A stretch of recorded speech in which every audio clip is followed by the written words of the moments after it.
Bonjour, je suis Jean Desglons de Fort Lauderdale. Bonjour, je suis Steve Garry de Montréal.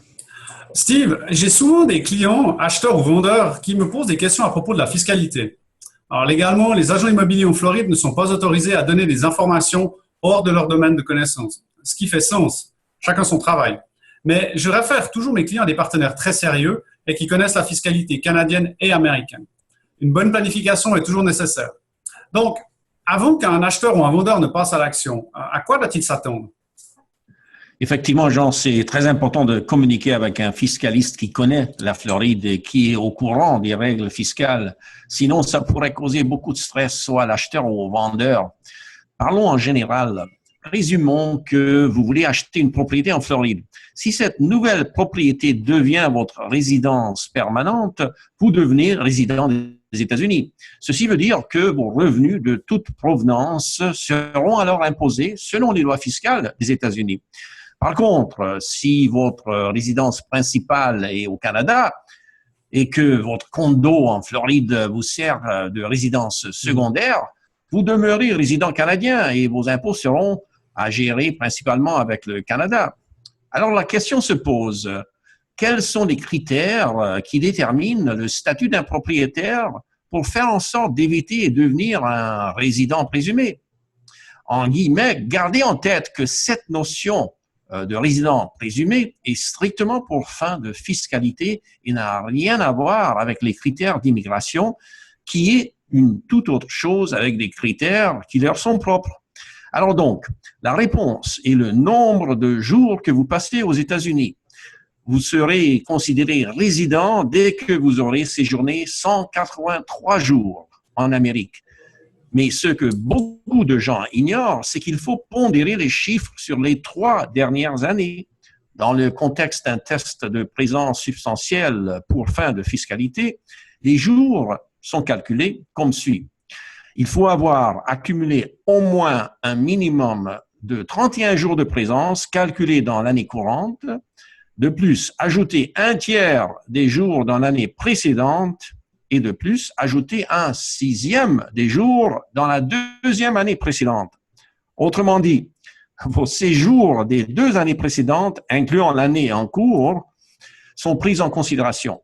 Donc, vous atteindrez le seuil des 183 jours si vous passez plus de 123 jours par année aux États-Unis durant ces 3 années consécutives. Alors, si les contribuables canadiens ne veulent pas être assujettis aux lois fiscales américaines, ils feront mieux de bien calculer le nombre de jours qu'ils passent aux États-Unis, n'est-ce pas?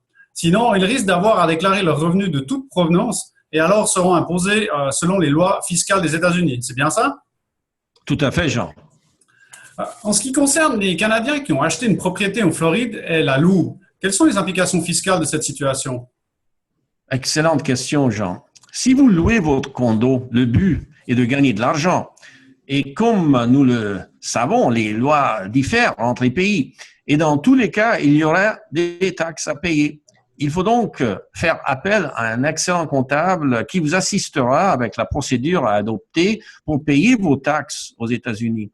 L'impôt payé aux États-Unis vous donne droit à un crédit pour impôts étrangers dans vos déclarations canadiennes et provinciales. À nouveau, il est important de faire appel à un comptable ou fiscaliste qui connaît bien les systèmes des 2 pays. Merci, Steve. Et qu'en est-il pour ceux et celles qui veulent vendre leur propriété en Floride? À la vente de condo, vous allez toucher de l'argent. Et à titre d'étranger, vous êtes soumis à une retenue de 10% du prix de vente que l'avocat américain est tenu de remettre aux autorités des impôts des États-Unis, appelées IRS, Internal Revenue Service. Il faut savoir que la profession de notaire n'existe pas en Floride sous le même nom. Par contre, cette retenue n'est pas exigée si les 2 conditions suivantes sont respectées. Numéro 1, le montant de la transaction est inférieur à 300 000 $. Et numéro 2, l'acheteur déclare formellement que cette propriété deviendra sa résidence principale. L'impôt prélevé à la source lors de la vente servira, le cas échéant, à réduire l'impôt sur le gain en capital. Notez qu'en Floride, aucun impôt n'est exigé par l'État, ce qui n'est pas le cas dans tous les États américains. Les impôts prélevés sur les propriétés sont dus aux comtés et aux villes. Mais à nouveau, le principal est de travailler avec un agent qui est entouré d'un réseau compétent et qui pourra vous référer à un excellent comptable. Alors, on ne peut guère échapper aux impôts, n'est-ce pas, Steve? Merci pour les explications. Maintenant, dernière question. Comment est-ce que le gain en capital est traité? Effectivement, les impôts sont malheureusement une certitude dans la vie. Parlons donc brièvement de la manière dont le gain en capital est déclaré au Canada.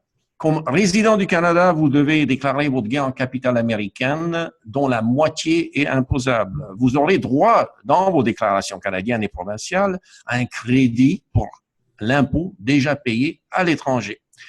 Bien qu'il s'agisse d'un immeuble situé à l'extérieur du Canada, il vous est possible de désigner cette propriété comme résidence principale. Dans ce cas, vous êtes exempt de l'impôt canadien au moment de la vente. Mais il faut se rappeler que vous pouvez désigner qu'une seule résidence principale par couple. Si vous détenez deux propriétés, l'une au Canada et l'autre en Floride, par exemple, prenez le temps d'évaluer laquelle vous procurera la plus grande économie fiscale. Il est primordial d'obtenir des conseils et des informations personnalisées sur ce sujet. Votre agent pourra vous renseigner sur les principes de base et vous procurera les coordonnées de spécialistes fiables. Il est donc fortement recommandé de consulter un fiscaliste ou un planificateur financier avec une solide expérience dans les deux pays. La Banque Desjardins peut vous donner aussi beaucoup d'informations à ce sujet. Excellent, Steve. Merci beaucoup de toutes ces informations. Une chose est donc certaine, il ne faut pas tricher avec les impôts au Canada, c'est juste. Et de même aux États-Unis, les impôts n'aiment pas non plus les tricheurs. Quel sera notre prochain sujet? Notre prochaine session s'intitulera « Investissement en Floride, comment obtenir de bons chiffres ». Alors, je me réjouis d'en discuter avec vous et à la prochaine, Steve. Merci.